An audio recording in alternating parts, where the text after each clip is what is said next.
2 Samuel 4. And Jonathan, son of Saul, had a son who was lame in his feet, and his name was Mephibosheth. 2 Samuel 5. And they anointed David king over Israel. 2 Samuel 6. And David and all the house of Israel played music before Yahweh on all kinds of instruments. 2 Samuel 7. And it came to pass, when the king was dwelling in his house, and Yahweh had given him rest all around from all his enemies, that the king said to Nathan the prophet, See now, I dwell in a house of cedar, but the ark of God dwells inside tent curtains. And Nathan said to the king, All that is in your heart, go, do, for Yahweh is with you. The word of Yahweh came to Nathan, saying, Go and tell unto my servant David, Thus says Yahweh, Would you build for me a house to dwell in? For I have not dwelt in a house since the time that I brought up the sons of Israel from Egypt, even to this day, but have moved about in a tent and in a tabernacle.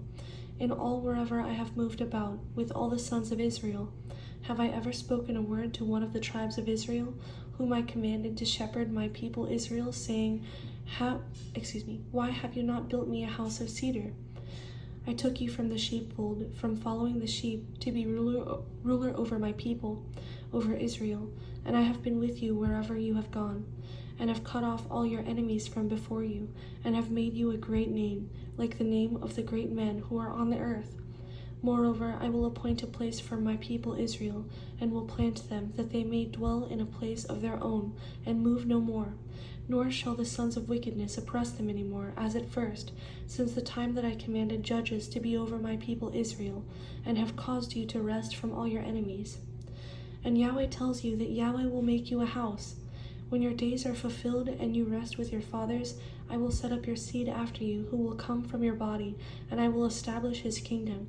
He shall build a house for my name, and I will establish the throne of his kingdom forever. I will be his father, and he shall be my son.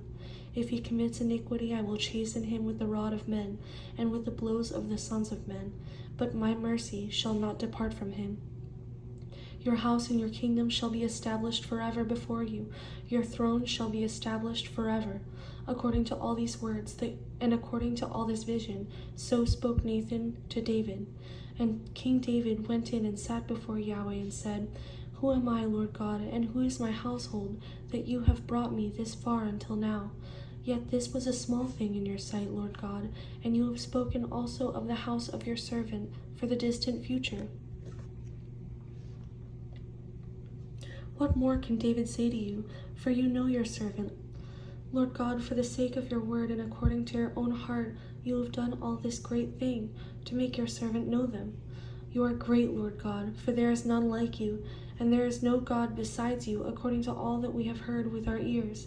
And who is like your people, like Israel, the one nation on the earth, whom God went to redeem for himself as a people, and to make for himself a name, and to do for yourself great and awesome deeds for your land, before your people, whom you redeemed for yourself from Egypt, the nations and their gods.